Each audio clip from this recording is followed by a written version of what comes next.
Mari Bapak Ibu Saudara, kita tundukkan kepala, arahkan hati kita kepada Tuhan sebelum kita mendengarkan firman Tuhan. Kita berdoa.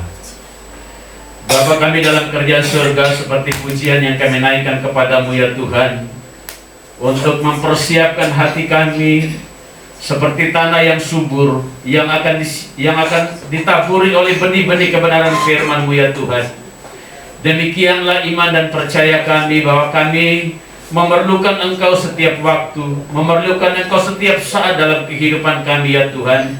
Itulah sebabnya biarkanlah firman-Mu yang sebentar kami baca dan kami renungkan ya Tuhan, menolong kami untuk kami dapat mengerti kehendak-Mu, menolong kami untuk kami dapat setia melakukan apa yang Engkau kehendaki dalam kehidupan kami ya Tuhan.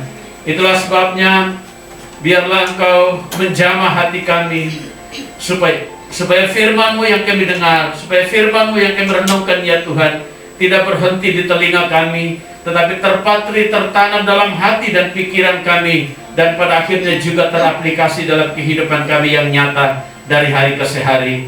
Tuhan, hamba-Mu yang penuh dengan kekurangan dan keterbatasan ini, berkenanlah Tuhan menyembunyikan hamba-Mu di belakang kaki salib-Mu, dan urapilah setiap perkataan hamba, sehingga apapun yang hamba sampaikan ya Tuhan, menjadi berkat bagi kami semua, menjadi kekuatan bagi kami semua, dan menjadi dorongan dan bahkan teguran bagi kami semua ya Tuhan. Terpujilah Engkau Allah kami yang hidup. Kami menyerahkan jalannya pemberitaan firman-Mu dari awal pertengahan pada akhirnya, di dalam nama Tuhan kami Yesus Kristus, Sang Firman yang hidup dan yang kekal itu, kami berdoa dan bersyukur. Haleluya, amin. Silakan duduk Bapak Ibu Saudara yang dikasihi dan diberkati oleh Tuhan.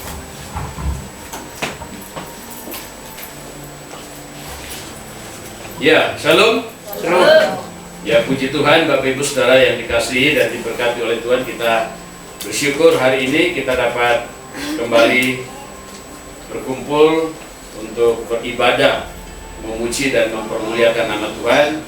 Ya, kita masih dalam suasana tahun baru, sekalipun sudah hampir 2 minggu lewat ya tahun baru, tetapi Bapak Ibu Saudara yang dikasihi dan diberkati oleh Tuhan, rasanya baru awal kita menjalani kehidupan kita di tahun yang baru, tahun 2021 ini. Nah, itulah sebabnya renungan firman Tuhan yang akan kita dengar di bulan Januari khususnya, tentunya berhubungan dengan situasi-situasi yang baru. Kalau minggu lalu, sebagaimana yang sudah disinggung oleh Ibu tadi, Bapak Ibu Saudara yang dikasihi dan diberkati oleh Tuhan, kita sudah belajar ya, memasuki tahun yang baru, masa yang baru, era yang baru itu adalah sebuah kesempatan untuk kita memperbaharui kehidupan rohani kita, yang dimana ya, yang kemarin kita renungkan cara kita beribadah ya, kepada Tuhan. Kalau di tahun-tahun sebelumnya kita kurang bersemangat, kurang antusias, malas-malasan beribadah, ya mari kita mengambil komitmen di tahun ini untuk kita memperbaharui cara kita beribadah. Malas baca firman Tuhan, malas berdoa. Lalu yang kedua, perilaku kita, kesempatan untuk kita memperbaharui perbuatan kita, tindakan kita. Supaya apa? Supaya kehidupan kita ya menjadi berkat bagi banyak orang dan mempermuliakan nama Tuhan. Lalu yang ketiga adalah memperbaharui pelayanan kita. Ya, kalau sebelumnya, tahun-tahun sebelumnya kita seperti tidak ada kerinduan untuk melayani Tuhan. Ya, mungkin di tahun ini, tahun yang baru ini kita ya memiliki kerinduan itu dan sukacita untuk mengambil bagian di dalam pelayanan. Karena itulah yang menjadi bagian dari tugas kita selama kita hidup di dalam dunia ini. Jadi mengambil bagian apa yang bisa kita lakukan sesuai dengan karunia dan talenta yang Tuhan berikan bagi kita untuk melayani Dia. Nah, pagi hari ini Bapak Ibu Saudara yang dikasihi dan diberkati oleh Tuhan, kita akan merenungkan selain di masa yang baru, era yang baru, merupakan sebuah kesempatan untuk kita memperbaharui kehidupan rohani kita. Tetapi juga Bapak Ibu Saudara yang dikasihi oleh Tuhan, masa-masa yang baru, era yang baru adalah juga merupakan sebuah kesempatan di mana kita mereview, di mana kita mengintrospeksi diri, mengkoreksi hal-hal yang tidak berkenan kepada Tuhan, atau dengan kata lain mengevaluasi kehidupan kita di masa-masa sebelumnya. Sehingga dengan evaluasi tadi, ya seperti yang dikatakan oleh Ibu Gembala tadi, apa yang perlu kita kurangi, apa yang perlu kita tambahkan, apa yang kita perlu lipat gandakan atau kalikan, dan apa yang kita perlu bagikan dalam kehidupan kita sebagai orang percaya. Dalam evaluasi itu diperlukan, perenungan itu diperlukan, introspeksi diri itu diperlukan di dalam kehidupan kita, baik secara jasmani tentunya maupun secara rohani. Nah, itulah sebabnya pagi hari ini saya mau kita belajar dari satu kisah yang terambil dari Injil Lukas pasal yang kelima, untuk kita belajar dan merenungkan prinsip ini, ya, dimana bagaimana kita mengevaluasi kehidupan kita baik secara jasmani, agar tentunya, ya, di tahun yang baru ini kita lebih baik lagi dari sebelumnya. Lukas pasal yang kelima, ayat yang pertama sampai dengan ayatnya yang ke-11. Injil Lukas pasalnya yang kelima, ayatnya yang pertama sampai dengan ayat yang ke-11. Saya akan bacakan bagi kita sekalian. Bapak Ibu Saudara silakan menyimak atau membaca di dalam hati ayat-ayat yang saya akan baca dan menjadi perenungan bagi kita hari ini. Sekali lagi, Injil Lukas pasalnya yang kelima, ayatnya yang pertama sampai dengan ayat yang ke-11, yang judul perikopnya adalah penjala ikan menjadi penjala manusia. Mulai dari ayat 1 saya baca. Pada satu kali Yesus berdiri di pantai danau Genesaret, sedang orang banyak mengurumuni dia hendak mendengarkan firman Allah. Ia melihat dua perahu di tepi pantai. Nelayan-nelayannya telah turun dan sedang membasuh jalannya. Ia naik ke dalam salah satu perahu itu, yaitu perahu Simon, dan menyuruh dia supaya menolakkan perahunya sedikit jauh dari pantai. Lalu ia duduk mengajar orang banyak dari atas perahu. Setelah selesai berbicara, ia berkata kepada Simon, "Bertolaklah ke tempat yang dalam dan tebarkanlah jalamu untuk menangkap ikan." Simon menjawab, "Guru, telah sepanjang malam kami bekerja keras dan kami tidak menangkap apa-apa. Tetapi karena Engkau menyuruhnya, aku akan menebarkan jala juga." Dan setelah mereka melakukannya, mereka menangkap sejumlah besar ikan, sehingga jala mereka mulai koyak. Lalu mereka memberi isyarat kepada teman-temannya di perahu yang lain, supaya mereka datang membantunya. Dan mereka itu datang. Lalu mereka bersama-sama mengisi kedua perahu itu dengan ikan hingga hampir tenggelam. Ketika Simon Petrus melihat hal itu, ia pun tersungkur di depan Yesus dan berkata, "Tuhan, pergilah daripadaku, karena aku ini seorang berdosa." Sebab ia dan semua orang yang bersama-sama dengan dia takjub oleh karena banyaknya ikan yang mereka tangkap. Dengan demikian juga Yakobus dan Yohanes, anak-anak Zebedeus, yang menjadi teman Simon. Kata Yesus kepada Simon, "Jangan takut, mulai dari sekarang engkau akan menjala manusia." Dan sesudah mereka menghela perahu-perahunya ke darat, mereka pun meninggalkan segala sesuatu lalu mengikut Yesus. Amin. Ya, Bapak Ibu Saudara yang dikasihi dan diberkati oleh Tuhan, sebelum kita mendalami teks ini, kita lihat konteksnya dulu. Ya, apa yang diceritakan di dalam kisah ini. Bapak Ibu Saudara yang dikasihi oleh Tuhan, hampir semua Injil, kalau saudara baca Injil Matius, Markus, Lukas, dan Yohanes, mencatat kisah ini. Tapi dengan versi yang berbeda-beda, dengan penekanan yang berbeda-beda dari penulis keempat Injil. baik Matius, Markus, Lukas, dan Yohanes. Nah, Bapak Ibu Saudara yang dikasih oleh Tuhan, tetapi pada prinsipnya semua Injil mau menjelaskan kepada kita, kepada para pembaca, mau menceritakan bahwa kisah ini adalah kisah yang menceritakan awal pelayanan dari Tuhan Yesus. Tuhan Yesus, atau dengan kata lain, di mana Tuhan Yesus baru memulai pelayanannya di muka bumi. Kita tahu kisahnya, kalau saudara membaca perikop sebelumnya, Bapak Ibu Saudara yang dikasih oleh Tuhan, setelah Yesus dilahirkan dan dia sudah dewasa, lalu sebelum dia memulai pelayanannya, ya, untuk memberitakan Injil dan pada akhirnya untuk mati di kayu salib, dimulai dengan berpuasa selama 40 hari 40 malam. Injil Lukas juga mencatatnya. Kalau saudara membaca dalam Lukas pasal yang keempat, di situ adalah pencobaan di padang gurun, dan semua Injil juga mencatat tentang kisah itu.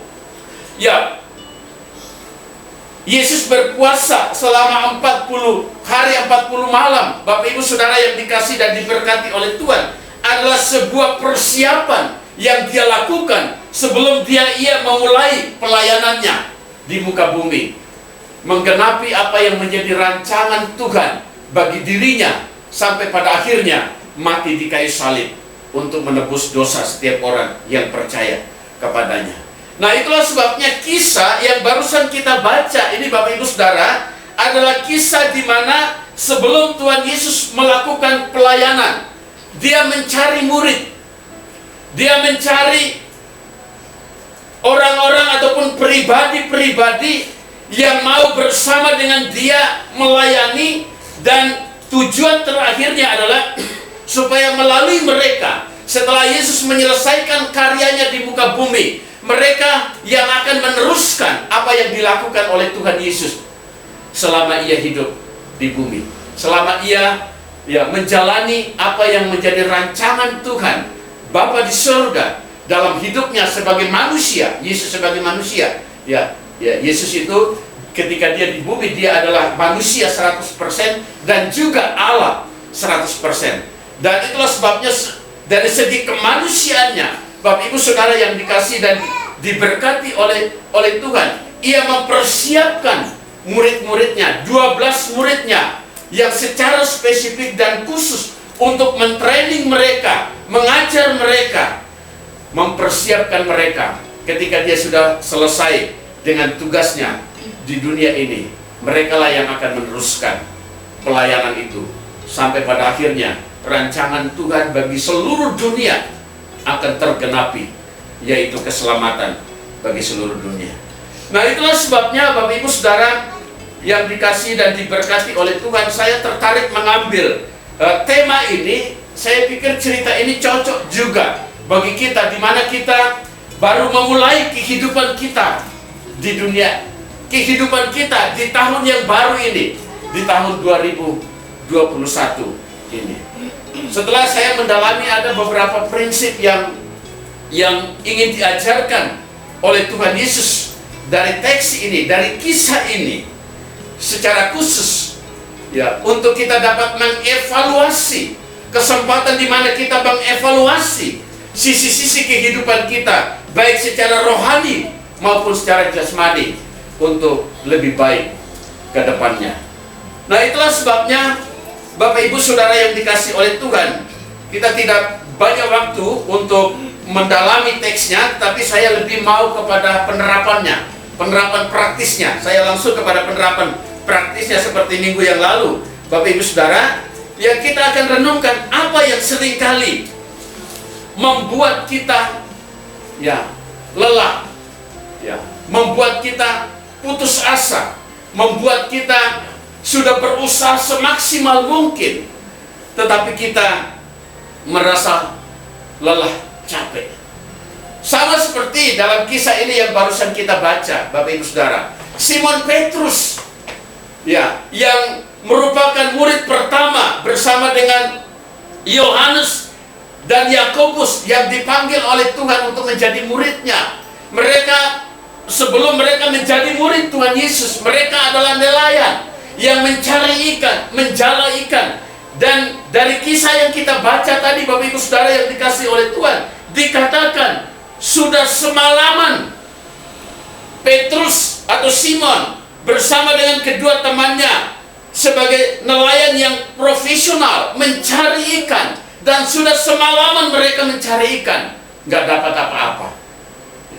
Itulah sebabnya Bapak Ibu Saudara yang dikasih oleh Tuhan, ketika mereka sudah semalaman mencari ikan dan tidak dapat apa-apa, apa yang mereka rasakan? Kita bisa bayangkan, Bapak Ibu Saudara yang dikasih oleh Tuhan.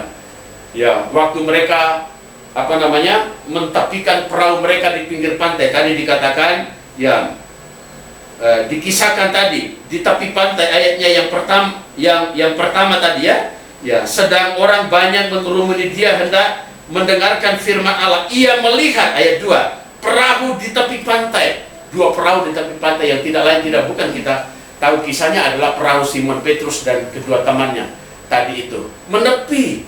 Ya, kenapa, saudara? Karena mungkin sudah lelah, semalaman mencari ikan, tidak dapat apa-apa, sudah putus asa, sudah berusaha, ya, dengan berbagai macam cara, tapi Petrus nggak dapat apa-apa. Simon Petrus tidak mendapatkan apa-apa. Seperti itulah perasaan yang dialami, kondisi yang dialami oleh Simon Petrus. Dan dalam situasi dan kondisi yang seperti itu, dalam kelelahan, dalam keputusasaan, nggak dapat apa-apa semalaman, Yesus datang dan memerintahkan Simon Petrus. Ya, pertama sebelum dia memerintahkan Simon Petrus untuk menebarkan jalannya, bertolak ke tempat yang agak dalam, dia naik ke perahu Simon Petrus dan dia mengajar di situ.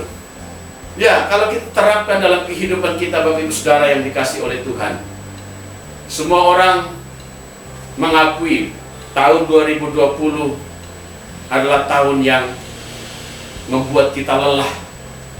Banyak orang lelah, banyak orang putus asa, banyak orang kecewa mungkin. Oleh karena mungkin selama 1 tahun kita tidak bisa berbuat apa-apa. Dengan situasi ekonomi yang porak-poranda, ya, dengan pembatasan sosial, oleh karena situasi yang tidak memungkinkan. Itulah sebabnya, ya, banyak orang yang mungkin memasuki tahun 2021 seperti perasaan yang dialami oleh Simon Petrus. Lelah, sudah capek, sudah lakukan ini, berusaha melakukan ini dan itu, tetapi tidak ada hasil. Karena memang situasinya tidak memungkinkan untuk hal itu. Kecewa dan putus asa. Lalu Yesus datang. Dan biarlah ini juga menjadi penghiburan bagi kita, untuk kita mengevaluasi diri di dalam kehidupan kita. Apa saja yang perlu kita evaluasi dari kisah ini, Bapak Ibu Saudara yang dikasihi dan diberkati oleh Tuhan. Kalau kita memperhatikan di dalam ayat yang ketiga, ketika dalam situasi yang seperti itu, Simon Petrus dalam kelelahan, putus asa, bahkan mungkin kecewa, sudah berusaha demikian rupa, tapi nggak dapat apa-apa. Yesus datang. Ayat yang ketiga, ia itu adalah Yesus. Ia naik ke dalam salah satu perahu itu, yaitu perahu Simon, dan menyuruh dia supaya menolakkan perahunya sedikit jauh dari pantai. Lalu ia duduk dan mengajar orang banyak dari atas perahu itu. Perhatikan ayat ini, Bapak Ibu Saudara. Perhatikan cerita ini. Yesus naik ke perahu. Ya. Jadi saya menafsirkan, Bapak Ibu Saudara yang dikasih oleh Tuhan, apa yang membuat mereka nggak dapat apa-apa selama semalaman mereka menjala ikan? Apa yang membuat mereka pada akhirnya ketika mereka tidak dapat apa-apa dalam usaha, ya, dalam kekecewaan, dalam keputusasaan itu, Bapak Ibu Saudara yang dikasih oleh Tuhan, mereka lelah, mereka putus asa, mereka kecewa. Tidak lain tidak bukan, Bapak Ibu Saudara yang dikasih oleh Tuhan, karena Yesus tidak ada di dalam perahu itu. Itulah sebabnya Bapak Ibu Saudara yang dikasih oleh Tuhan, ayat 3 tadi menjelaskan sebuah prinsip kebenaran bagi kita.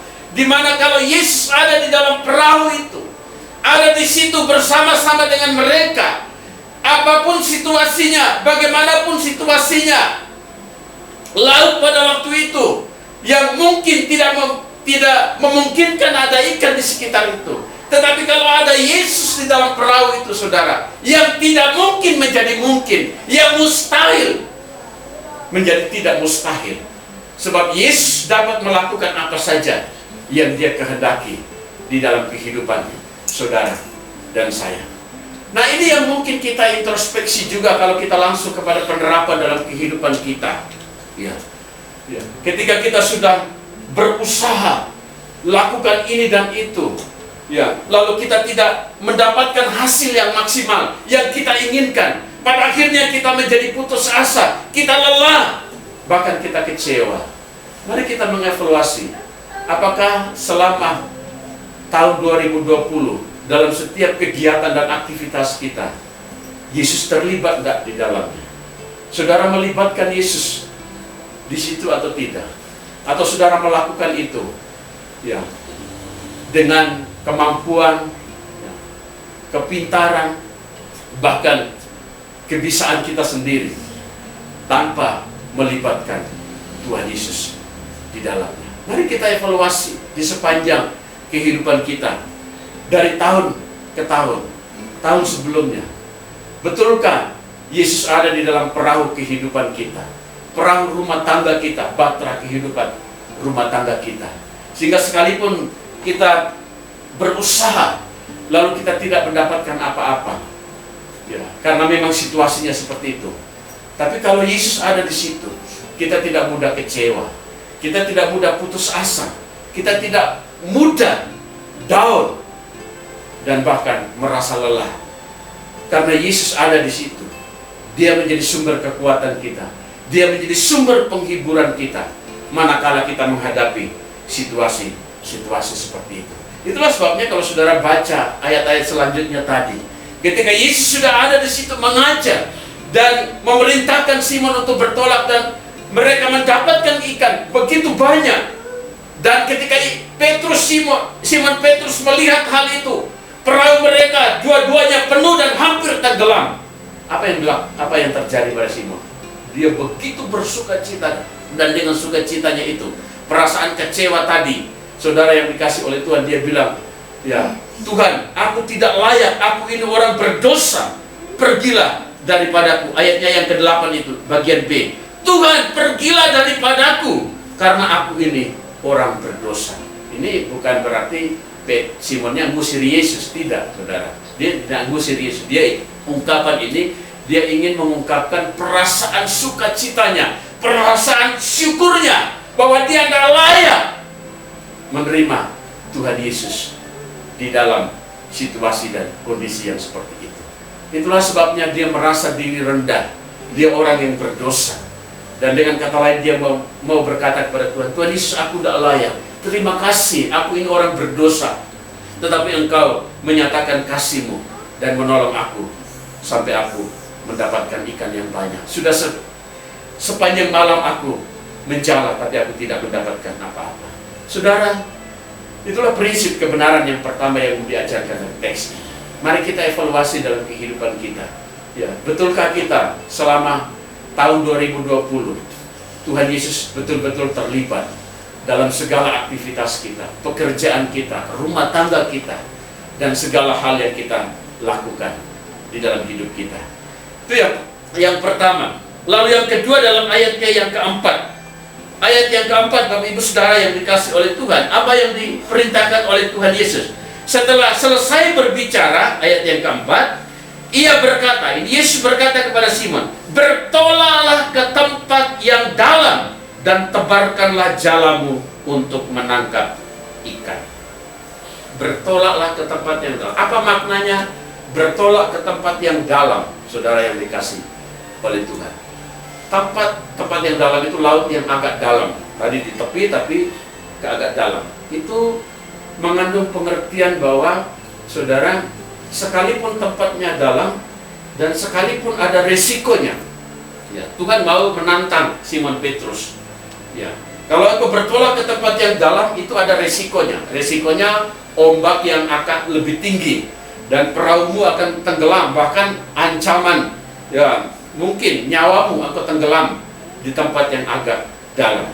Tapi ini sebuah prinsip yang mau diajarkan oleh Tuhan Yesus. Bapak Ibu Saudara, kalau kita langsung menerapkan dalam kehidupan kita sekarang ini, ya, apa yang seringkali membuat kita mudah lelah, putus asa, ya, selain kita karena Tuhan Yesus tidak terlibat di dalam setiap kegiatan kita, tetapi juga kadang-kadang karena kita kurang berusaha atau tidak berani mengambil risiko dalam situasi-situasi yang sulit. Itu prinsip yang mau diajarkan oleh Tuhan Yesus kepada Simon Petrus dan kedua temannya ini. Memang situasinya tidak memungkinkan engkau mendapatkan ikan, ya, tetapi engkau kurang berusaha, engkau kurang berani untuk mengambil risiko supaya engkau mendapatkan apa yang engkau inginkan, mendapatkan ikan yang lebih banyak. Dan ketika dia mengambil risiko itu, saudara yang dikasih oleh Tuhan, kita tahu ketika Petrus sekalipun ketika Yesus memerintahkan dia untuk bertolak ke tempat yang agak dalam, dia mungkin agak setengah-setengah melakukan. Itulah sebabnya itu di dalam ayat yang kelima, nanti bagian terakhir kita renungkan juga. Dia berkata dalam ayat yang kelima itu bagian B, tetapi karena engkau menyuruhnya, aku akan menebarkan jala juga. Jadi karena Tuhan yang suruh. Tapi artinya kalau bukan Tuhan Yesus yang suruh, tidak akan mau dia menebarkan jalannya ke tempat yang agak dalam itu. Tetapi prinsipnya, Bapak Ibu Saudara yang dikasihi dan diberkati oleh Tuhan, Yesus mau menantang Simon Petrus. Ya, mungkin dia kurang berusaha, mungkin dia kurang berani untuk mengambil risiko, melakukan hal yang baru yang mungkin belum pernah dia lakukan selama ini sebagai nelayan, sehingga dia tidak mendapatkan apa-apa. Nah, ini sebuah prinsip juga dalam situasi-situasi yang sulit, Bapak Ibu Saudara yang dikasihi dan diberkati oleh Tuhan. Ya, kita harus, ya, kalau kita terapkan itu kreatif. Orang bilang, ya, kita harus kreatif. Jangan pasrah dengan nasib. Jangan pasrah dengan keadaan. Dan jangan mudah putus asa. Tetapi justru kadang-kadang Tuhan membawa kita dalam situasi-situasi yang sulit itu untuk memunculkan kreativitas kita, untuk memunculkan keberanian kita mengambil resiko dalam hal berusaha. Ya, saya senang dengan jemaat yang mencoba hal-hal yang baru dalam usaha mereka. Dan saya support, saya mendoakan apa yang mereka lakukan, Bapak Ibu Saudara yang dikasih oleh. Karena itu bagian dari kreativitas, bentuk usaha, tidak menyerah dengan keadaan. Dan tentunya itu yang Tuhan lihat dalam kehidupan kita. Ketika kita berusaha, semaksimal mungkin, sekuat tenaga kita. Lalu ketika kita sudah maksimal apa yang kita kerjakan yang menjadi bagian kita, maka Tuhan akan mengerjakan apa yang menjadi bagian Dia. Yang mustahil bagi kita, bagi Tuhan tidak mustahil, Dia akan melakukan itu. Karena itu adalah bagian Tuhan. Yang bukan bagian kita akan Tuhan kerjakan. Itu prinsip yang Tuhan mau ajarkan, Bapak Ibu Saudara yang dikasih oleh Tuhan. Dalam situasi-situasi yang seperti ini, mari kita lebih keras, lebih berkreasi. Jangan mudah menyerah dengan situasi dan keadaan yang ada saat ini. Lakukan apa saja, saudara, asalkan itu yang baik dan yang benar. Jangan lakukan apa saja tapi nyuri, korupsi, nipu dan lain sebagainya. Nah, itu malah tidak menjadi berkat bagi orang lain dan mempermuliakan nama Tuhan, tapi justru akan semakin sulit keadaan kita. Lalu yang ketiga, tidak ada banyak waktu kita untuk melihat ini lebih dalam. Lalu yang ketiga, ayat yang kelima, Bapak Ibu Saudara yang dikasih dan benar. Ayat yang kelima, sekali lagi saya baca. Simon menjawab, Guru, telah sepanjang malam kami bekerja keras dan kami tidak menangkap apa-apa. Jadi yang ketiga, Bapak Ibu Saudara, apa yang seringkali membuat kita lelah, merasa lelah, mudah putus asa dan kecewa, itu seringkali karena respon kita terhadap firman Tuhan itu kurang. Respon kita ketika kita dengar firman Tuhan, ketika kita baca firman Tuhan, ketika firman Tuhan diberitakan, dikhotbahkan, respon kita, antusias kita terhadap firman Tuhan itu tidak ada. Semacam tidak ada gairah. Kita mendengarkan firman Tuhan seperti rutinitas dalam ibadah. Tidak pernah tersentuh hati kita. Tidak pernah kita merasa diberkati oleh firman Tuhan. Biasa-biasa saja. Itu berhubungan dengan respon kita terhadap firman Tuhan. Itulah sebabnya Simon Petrus meresponnya kepada Tuhan. Tuhan Yesus, sudah sepanjang malam kami mencari ikan, bekerja keras, kami tidak dapat apa-apa.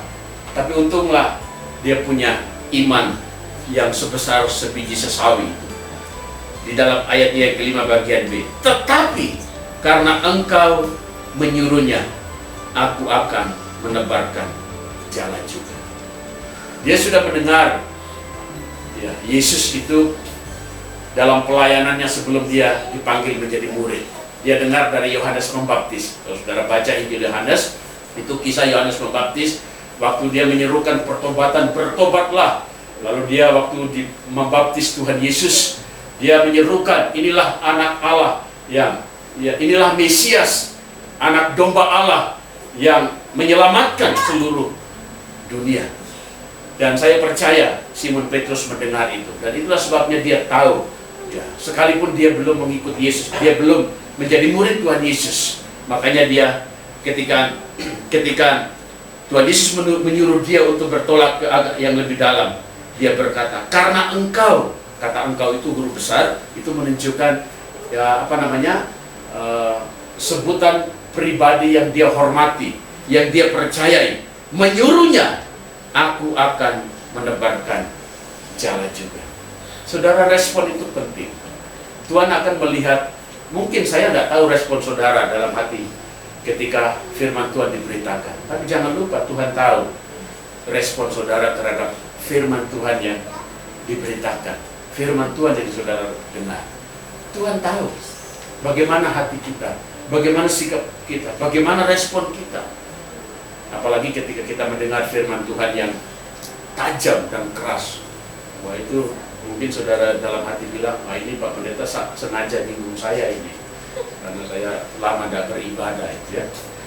Tapi mungkin itu saudara yang ada dalam hati, respon saudara. Tapi kalau kita menyediakan hati kita yang selalu dan senantiasa siap dibentuk oleh Tuhan, ya, seperti pada akhirnya apa yang dilakukan oleh Simon Petrus, dia mau akhirnya menjadi murid Tuhan Yesus. Dia sadar bahwa tanpa Tuhan Yesus dalam hidupnya, apapun yang dia lakukan akan sia-sia. Dan itulah sebabnya dia menuruti apapun yang dikatakan oleh Tuhan. Dia merespon dengan baik. Dan ketika dia merespon dengan baik apa yang dikatakan oleh Tuhan, dia mendapatkan hasil yang maksimal dalam hidupnya. Saudara yang dikasihi dan diberkati oleh Tuhan, mari kita merespon setiap firman Tuhan yang kita dengar dan kita renungkan ya, dengan cara mentaati, melakukan apa yang difirmankan Tuhan, apa yang diperintahkan Tuhan kepada kita. Tidak hanya berhenti di telinga, di pikiran kita, di hati kita, tapi biarlah itu teraplikasi dalam kehidupan kita yang nyata dari hari ke hari. Dan saya percaya kalau itu yang saudara lakukan, apapun situasinya, apapun keadaannya, kita tidak akan mudah putus asa, kita tidak akan mudah kecewa, kita tidak akan mudah merasa lelah. Tetapi kita akan terus antusias dan terus percaya bahwa kalau Tuhan terlibat dalam situasi dan kondisi seperti ini, maka Tuhan akan mampu dan sanggup menolong kita untuk ya melepaskan kita, membawa kita sampai pada akhir situasi dan kondisi saat ini. Percayalah itu saudara. Asalkan yang pertama kita selalu libatkan Tuhan. Apapun yang saudara lakukan, libatkan Tuhan. Dalam pekerjaan, dalam usaha, memulai sesuatu yang baru, libatkan Tuhan, minta hikmat dari Tuhan, baca firman Tuhan, doakan, Itu sebagai bentuk saudara melibatkan Tuhan. Lalu yang kedua, ya, mari kita berkreasi, berusaha. Jangan mudah menyerah dengan situasi dan keadaan. Justru dalam situasi-situasi seperti inilah Tuhan mau kita berkreasi. Kita mulai berpikir yang lebih kreatif untuk kita dapat tertolong dalam situasi dan kondisi yang ada saat ini. Lalu yang ketiga, mari kita merespon setiap firman Tuhan yang kita dengar, yang kita renungkan dalam kehidupan kita. Dengan apa? Dengan taat dan setia melakukan setiap firman. Dan saya percaya saudara akan menikmati berkat yang berkelimpahan seperti yang dinikmati oleh Simon Petrus. Tuhan Yesus memberkati saudara dan saya. Amin. Mari kita berdiri bersama-sama, kita berdoa dan bersyukur untuk firman-Nya dan sekaligus mengakhiri seluruh rangkaian ibadah kita pada hari ini. Mari kita berdoa. Bapa kami dalam kerjaan surga, dengan segala keterbatasan yang kami miliki, keterbatasan waktu dan keterbatasan kemampuan hamba-Mu menyampaikan prinsip-prinsip kebenaran ini bagi kami semua, hamba-Mu telah berhenti untuk berbicara, tetapi hamba percaya ada pribadi yang lain yang tidak dibatasi oleh waktu dan kemampuan insani manusia, yaitu Allah Roh Kudus, yang mampu berbicara lebih banyak, lebih dalam dari apa yang kami dengar dan dari apa yang hamba-Mu sampaikan, ya Tuhan. Itulah sebabnya hamba-Mu berdoa, Tuhan, kiranya Engkau memeteraikan prinsip-prinsip kebenaran ini dalam hati dan pikiran kami, dari firman-Mu yang kami baca dan kami renungkan, ya Tuhan, sehingga ini menjadi pedoman bagi kami, pembelajaran bagi kami, bahkan bekal bagi kami di dalam kami menjalani kehidupan kami yang lebih baik di tahun yang baru ini, tahun 2021. Bapak, terima kasih untuk segala berkat-Mu yang kami nikmati sepanjang ibadah kami hari ini. Dan biarlah sebentar kami pulang, ya Tuhan, membawa berkat-berkat itu, menghidupinya dan menjadikannya berkat bagi orang lain. Itulah sebabnya Bapak Ibu Saudara yang dikasihi dan diberkati oleh Tuhan, terus arahkanlah hatimu kepada Tuhan, berharaplah kepada Dia menjadi sumber segala berkat. Sekarang pulanglah, angkatlah kedua tanganmu, dan terimalah berkat dari Tuhan. Pertolongan kita ialah dari Tuhan yang menjadikan langit dan bumi. Ia takkan membiarkan kakimu goyah. Tuhanlah penjagamu, Tuhanlah naunganmu. Tuhan akan menjaga engkau terhadap kecelakaan. Ia akan menjaga nyawamu. Tuhan akan menjaga keluar masukmu. Semua berkat ini kita terima dalam nama Bapa, Anak, dan Roh Kudus yang menyertai saudara-saudara sekalian hari ini sampai selama-lamanya. Amin.